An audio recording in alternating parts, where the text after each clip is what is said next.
at the top, trying to set up the tripod, and what happens, but this is a disaster haircut, by the way, by me specialising in it.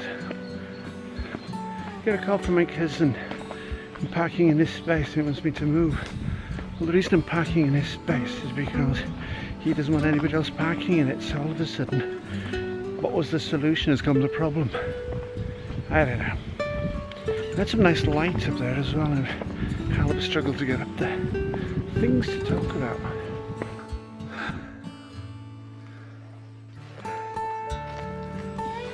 Oh dear.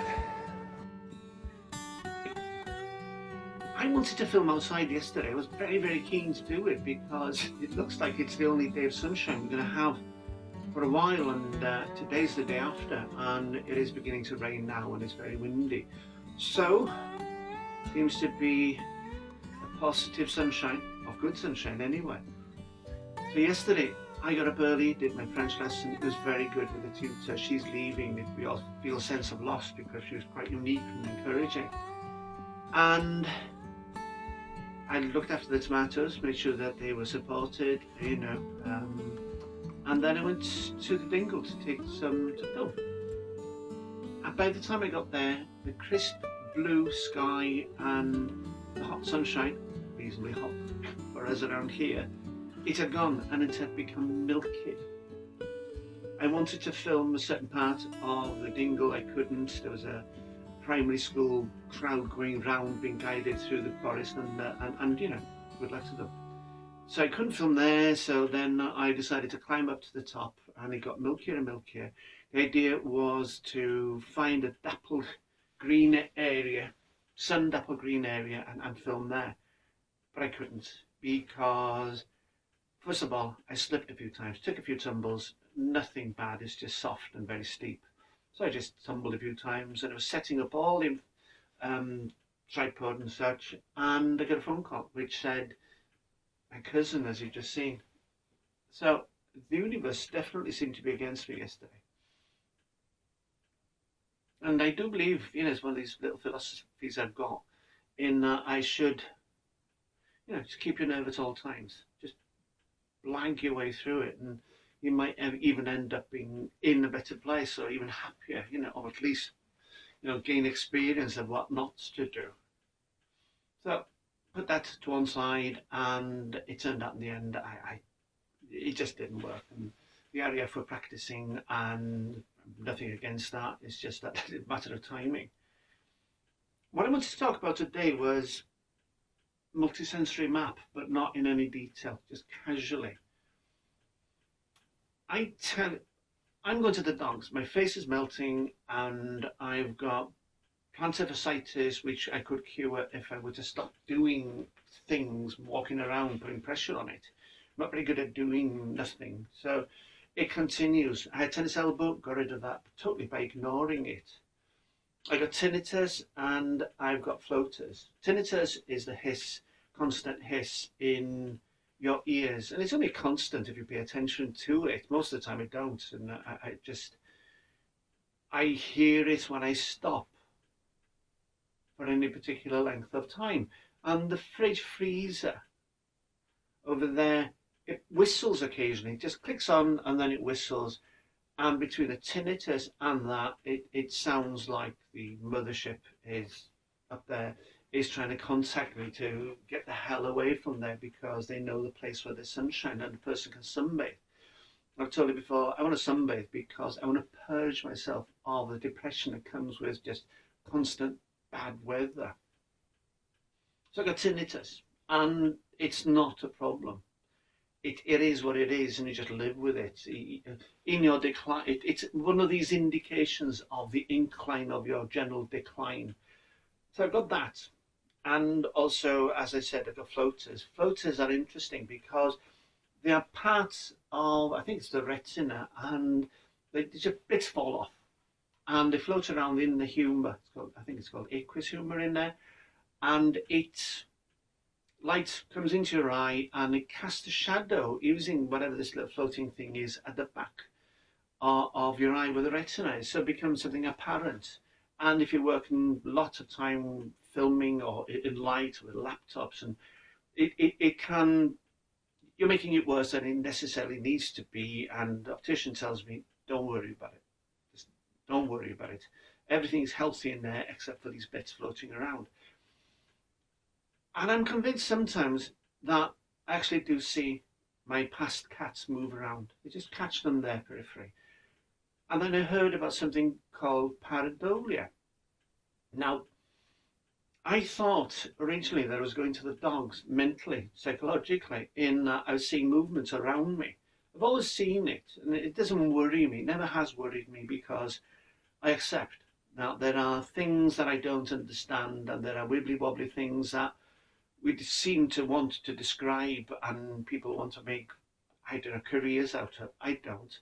I sense movement. I've always sensed movement in this house. I've mentioned it to you before. Pareidolia is interesting because it helps to define part of that. Psychologically, it has great, well, survival, it has great value because the brain is always looking to give form to everything around us because, quite simply, a survival tool. You know, something dissociates, something separates from the background and moves. You need to know what it is because it could be a beastie coming towards you. Or it could be something just settling in. I'll talk about that in a bit with a gentleman I want to talk to you about. So there is a tendency, and it's a survival tendency, when there is not enough information, that we take all the dots, the brain takes all the dots and tries to put it into a form that makes sense to us. And it doesn't always, you know. I think about a ridiculous example of that being if somebody were to walk around, across a room in poor light, waving a smoked haddock, that you might make a mistake and think it's Mother Teresa, because Mother Teresa turns up in a great deal of confectionery and vegetables. So it gives form to it. Just even looking at a potato or a piece of rock at the right angle, and you can get an impression it is the departed now, I think she's been canonized saint, who took on the great works of in the slums of Calcutta that to this day remain slums. But that's me probably going to get a telling off from a friend. I have got this philosophy, I've got this way of looking at the world, and it's simple. It is this, at this age, it could be my last year. You reach this point, and I think it's healthy to have that psychology because it urges you forward to do things. So I'm thinking in terms, this could be my last year. And I'm working to try and complete things I wanted to complete for many years, and go and do things, you know, nothing wrong with that. And we seem to have, everybody seems to have a different kind of outlook on that. Bungee jumping, which I think is really, really silly. And also I've got this problem, which is I'm incapable of giving in. It doesn't matter how miserable I get. I keep working towards either creating a better environment for myself or better circumstances for myself, but I don't give in. I don't give in, and it's silliness. You know, there's a guy at school who used to thump me in the hall. He was bigger than me, he was meaner than me, but I couldn't move. I couldn't fight, but I couldn't step back. So he kept thumping me until the teacher came and stopped it. Poor lad has now gone. We always greeted each other as grown-ups, and he died. I was surprised. He just faded away, and it was sad. It was very sad. Anyway, ghosts, therefore, this is strange. Ghosts, therefore, might be shadows coalescing at twilight. As far as I'm concerned, maybe it's my poor eyesight, is when ghosts begin to move, when we begin to notice them. During the day, I don't think we can see them. I think people who see them are seeing things. And in darkness, well, you can't see anything in darkness, so it's pointless. If you're a ghost and you want attention, then darkness is the wrong place. The thing about twilight is that you begin to get shadows. And if you begin to get shadows, then I'm convinced that ghosts gather those shadows around them to give themselves form, to get attention, possibly. I don't know. There is a belief, I think it's a Spanish belief, and it goes back to the Civil War and way beyond that one probably, where ghosts exist quite simply because they died in conflict, they died in secret. I think Spain's got a terrible record of human rights during the Franco regime. So these people died without last rites, and so these spirits are wandering around wanting to be acknowledged so that they can actually lay down at rest. So that's what I see occasionally then, is ghosts coalescing, whether it be humans or cats. They gather the shadows around themselves at twilight when shadows begin to move, and that's the only time we're ever going to see them. But you know, there are people out there make careers out of this, so probably they will tell you I'm talking out of my hat. There is a gentleman, and he's a very gentle man, and he is an outsider really, just moves through society invisibly. I choose to acknowledge him. I choose always to say hello and have a few quick words for him, because he's interesting. He may not, I don't think he's got a very good education, and I don't think that he has of nature and biology, he may not have a very good education. However, that I think he's an expert in his field, or he's an expert in the Dingle.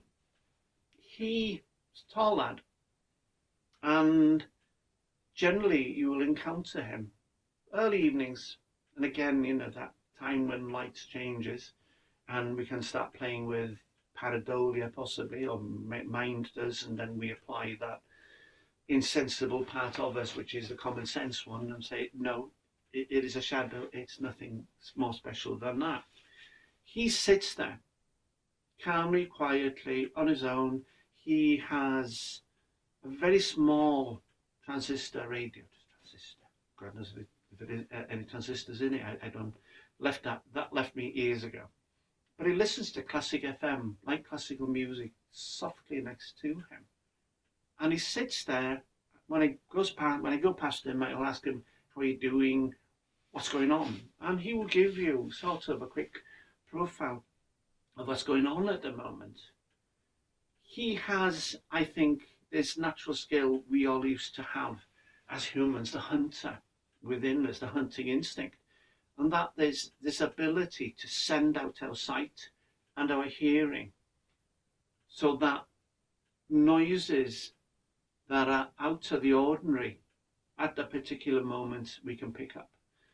I think the idea is you don't look at specific parts, searching specific parts of the environment you're in.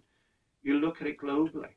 And because the eye is designed in such a way, it notices movement, and then you focus in. And it's the same with hearing. And it is a journey this guy is going through every time he sits down. And he can give you an idea of what's going around him. He may not, as I say, be able to tell you exactly what plant, what animal, what name they might have. But he has an exquisite multisensory understanding of his environment. And as I say, he's not the best educated, he's just gentle, he's kind, and he just loves being there. And his profile of the world is far more profound, far more detailed in a sense. And he does this thing which I love doing. I think he does it. He follows the voices of animals, of birds, of squirrels, of birds in particular, and he can follow it across the landscape if it's looking for a partner with its song. And his common sense for anybody who loves nature is that there is that time of day when in a shop in a narrow valley like the one Dingle's in, is when birdsong can begin to echo. And there is no bird better at sounding wonderful in echo, and that's the blackbird. And you can follow, I mean, even somebody as insensible as me can actually follow bird song and somebody responding across a small area. It's a and I find it to be meditative. It's like meditating without meditating, and it brings enormous peace, a sense of peace, maybe a sense of bliss as well. It's like I I challenge you to listen to a piece of any piece by the Beach Boys, and you listen for the voice of Brian Wilson, who is the genius behind Beach Boys. He is he has an incredible knowledge, not only of music and harmony, and it's like listening to a mantra that twists and turns and surprises you and delights you, is to listen to his harmonies throughout a song, from beginning to end, identify it and follow it all the way through. And it is sinuous, it is beautiful, and it is harmonizing. And I think about this gentleman, and that's what he does.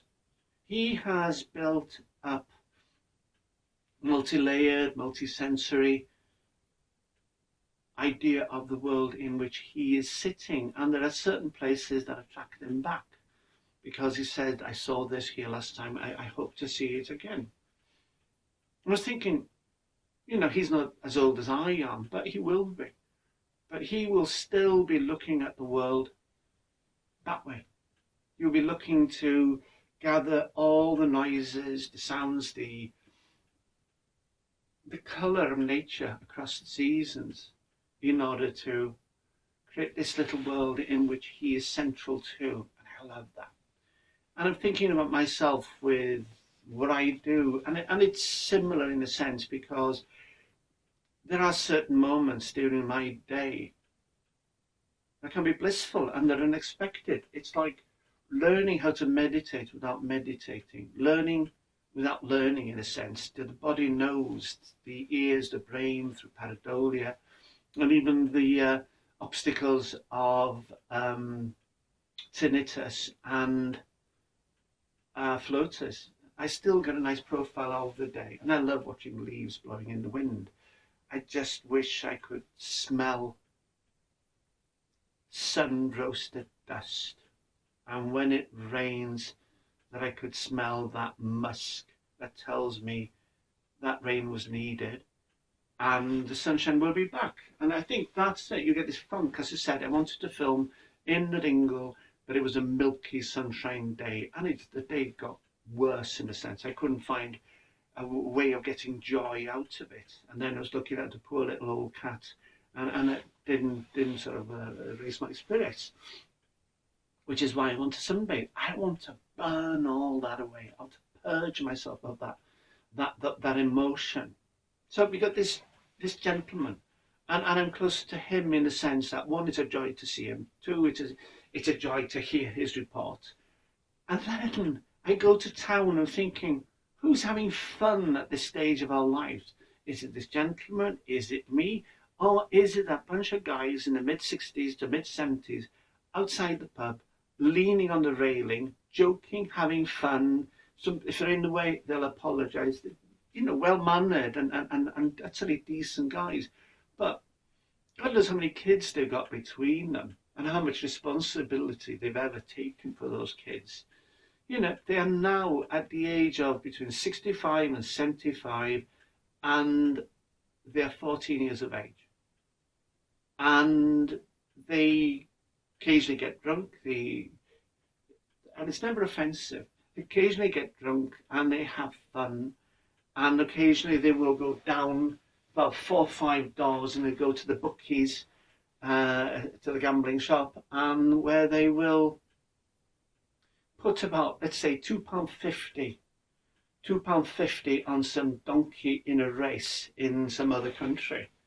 Apparently, you can gamble almost all around the day, because they will go to places like Hong Kong, and there's a race there, or Australia, America. There are plenty of opportunities. You are given plenty of opportunities to gamble, to throw your money away. These guys put £2.50, which is the price of a half a pint of beer, of Guinness, I understand, And that's all they do. They have fun, and then they go home, and then they watch telly, and then they come back the next day. There is a shift change. A friend of mine has noticed that at 5 o'clock every evening, there is a shift change. There are those who come down during the day to make a pint glass, to be social, because, as I said, they have families, but they've never fully engaged with them.